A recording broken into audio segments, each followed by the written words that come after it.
Hi everyone, my name is Shubham. Welcome back Bela classes. तो आज हम लोग को पढ़ना भी देखिएगा कैपेसिटर के अंदर जो एनर्जी स्टोर होते हैं वो किस तरीके से स्टोर होते हैं। आइए उसके बारे में हम लोग डिस्कस करते हैं। ध्यान दीजिएगा इसमें क्या चीजें दी गई हैं। देखिएगा एनर्जी स्टोर इन कैपेसिटर किस तरीके से स्टोर हो रहे हैं, आइए इसके बारे में स्टडी करते हैं। The energy store in a capacitor is same as the work done to build up the charge on the plate by the external source of voltage। ये बताया जा रहा है सेम वैसे ही एनर्जी यहाँ पे स्टोर होते हैं जिस तरीके से आपका वर्क डन होता है किसके अंदर। भाई कोई भी कैपेसिटर का जो प्लेट होता है जैसे बिल्डअप होते हैं चार्ज वो स्टोर होते रहते हैं, जैसे वर्क करते हैं उसी के साथ साथ वो क्या होते हैं चार्ज को स्टोर करते हैं। किससे होता है भाई, मान लीजिए बैटरी लगा हुआ है, एक्सटर्नल सोर्स है, ये प्लेट है, तो चार्ज कैसे फ्लो करता है भाई, पॉजिटिव टू नेगेटिव। तो ये क्या हो रहा है यहाँ पे, ये पहले तो अपने आप को एनर्जी स्टोर कर लेगा, बिल्डअप हो जाएगी एनर्जी, फिर उसके बाद से वर्क डन कहाँ स्टार्ट होगा, दूसरे प्लेट पे आपका नेगेटिव चार्ज होगा, ये आपके इलेक्ट्रिक फील्ड बन जाएंगे और ये लगातार कॉन्टिन्यूअसली क्या फ्लो होगा, करंट इसमें फ्लो करना स्टार्ट कर देगा। ठीक है, यानी सर्किट पूरी की पूरी कंप्लीट हो जाएगी। ध्यान दीजिएगा आगे, let the two plate, same वही चीजें बताई जा रही हैं। Let the two plates of the capacitor are initially uncharged. पहले क्या था, ये अनचार्ज था। Now charge is transferred to one plate, very small installment of dq and equal opposite charge induced on the other plate. बहुत ही छोटा charge यहां से जनरेट होगा और कहां जाएगा, आपका इंड्यूस कर देगा इसको, ये माइनस प्लेट को, ये माइनस हो जाएगा और ये प्लस बन गया।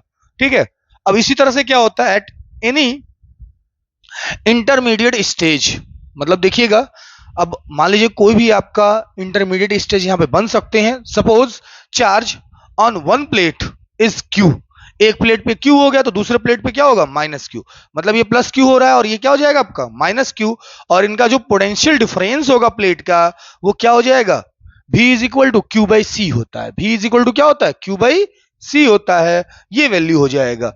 अब जो उसका वर्क डन होगा यानी small amount of work done, देखिएगा small amount of work done in giving an additional charge d q. कौन सा चार्ज दिया जा रहा है भाई, एक एडिशनल चार्ज दिए जा रहे हैं जो क्या है आपका डी क्यू है। किसके लिए भाई, कैपेसिटर के लिए। तो वर्क डन क्या होगा, Q by C into D Q हो जाएगा। अब देखिए अगर पूरा निकालना है प्लेट पे तो भी देख लीजिए कैसे होता है। आई होप ये चीजें क्लियर हो गई। एक बार स्क्रीनशॉट ले लीजिए, फिर आगे हम लोग प्रोसीड करते हैं इन चीजों को।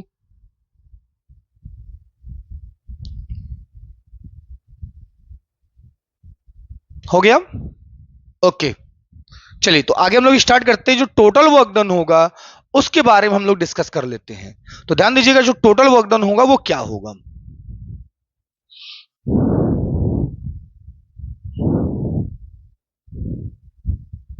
देखिए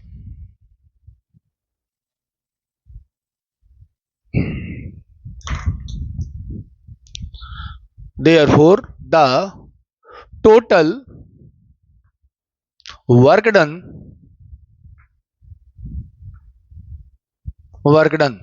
क्या हो जाएगा, W इज इक्वल टू क्या होगा, देखिएगा Q का value, Q is equal to 0 और यहां पे क्या हो जाएगा Q is equal to Q2 is equal to capital Q, Q by C D Q. Clear है, तो यहां तक क्लियर हो गया आपको। आई होप यहां तक कोई डाउट नहीं होगा आपको। ठीक है ना, आगे ध्यान दीजिएगा क्या हो जाएगा, 1/c बाहर हो गए और यहां क्या आएंगे Q square by 2, lower limit upper limit, तो क्या लिख देंगे हम लोग, कैपिटल Q माइनस 0 का स्क्वायर बाई 2c, लिख देंगे क्या 1/2, क्या हो जाएगा यहां पे Q स्क्वायर बाई सी, या ऐसे लिख सकते हैं Q स्क्वायर बाई 2c। ये क्या हो जाएगा, इसका वर्क डन होगा। क्या होगा, वर्क डन हो जाएगा। क्लियर है, इसको नोट कर लेंगे, फिर आगे हम लोग प्रोसीड करते हैं। ये इसका कंप्लीट वर्क डन होगा, इसका टोटल वर्क डन होगा। ठीक है, हो गया सबका।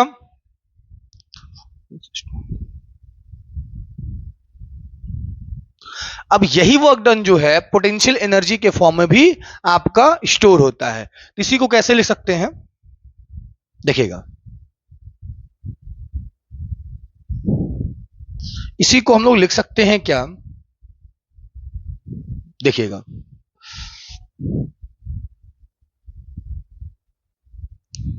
this work done is stored in potential energy. क्या हो जाएगा पोटेंशियल एनर्जी? देखिएगा, U is equal to W और W is equal to 1/2 Q square by C। ठीक है, अब इन्हीं चीजों की वजह से देखिएगा, Q इज इक्वल टू क्या होता है? CV होता है। क्या होता है? Q is equal to CV, रख सकते हैं हम लोग उसको भी। तो क्या क्या हो सकता है भाई? U is equal to 1/2 Q square by C, एक तो ये फॉर्मूला हो सकता है। अब अगर हम लोग रखते हैं यहाँ पे 1/2 Q is equal to CV होता है, तो C square V square upon C, तो C से C कैंसिल होगा, तो एक और वैल्यू आ जाएगा 1/2 C V का स्क्वायर होगा। ये भी क्या हो जाएगा? एनर्जी ही है। ठीक है, तो ये फॉर्मूला हो सकता है, और भी हो सकते हैं, तो इनको नोट कर लेंगे।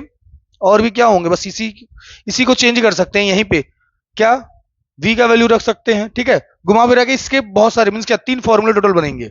ठीक है ना, 2 आपके सामने हैं, अब यहाँ पे वैल्यू चेंज कर सकते हैं, V का वैल्यू रख सकते हैं। ठीक है ना, तो बार बार वही इंटरचेंज करते हैं, बार बार वही वैल्यू आ जाएंगे आपके। ठीक है, तो आप इसको नोट कर लीजिए, फिर आगे हम लोग बढ़ते हैं। क्या अब बात करेंगे हम लोग कॉमन पोटेंशियल का। कॉमन पोटेंशियल क्या होते हैं, आइए इसको समझ लेते हैं। हो गया सबका ये? ओके, तो स्क्रीनशॉट ले। चलिए अपने आते हैं नेक्स्ट पॉइंट पे। देखिए क्या दिया गया है, कॉमन पोटेंशियल। देखिए क्या होता है समझिएगा। बेसिकली कॉमन पोटेंशियल कहते किसको है? when two capacitor charge to different potential are connected in parallel with their positive plate at one point and negative plate at another point by a conducting wire।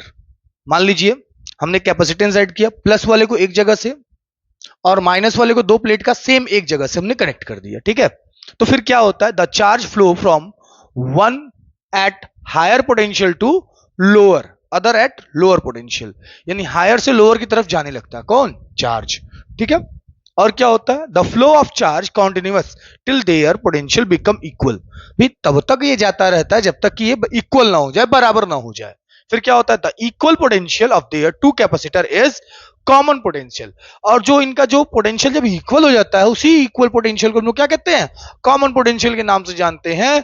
और इसकी value हम कैसे find out करते हैं? Common potential is equal to total charge upon total capacity. यानी क्या होता है? C1 plus C2, sorry C1 V1, मतलब क्या हो जाएगा? चार्ज हो जाएगा, यानी Q1 प्लस Q2, यानी Q इज इक्वल टू क्या होता है? CV, यानी पहले चार्ज का लेंगे दूसरे चार्ज का लेंगे, और नीचे क्या हो जाएगा? टोटल कैपेसिटर की जो कैपेसिटी होती है वो हो जाती है। ठीक है, क्लियर है? ये फर्स्ट केस था। सेकंड केस में इन केस अगर हम अपोजिट कर देते हैं, ये प्लस है तो इधर ये हम माइनस वाले को कनेक्ट कर देते हैं और इधर प्लस वाले को कनेक्ट कर देते हैं। तो इस केस में देखिए क्या होता है, इस केस में जो कैपेसिटेंस हम लिखते हैं क्या होता है? C1, यानी जो हायर मतलब चार्ज होते हैं, हायर चार्ज से लोअर चार्ज को लेस कर देते हैं और अपॉन C1 प्लस C2 लिख देते हैं, यानी टोटल कैपेसिटी लिख देते हैं, वो उसकी वैल्यू हो जाती है। क्लियर है?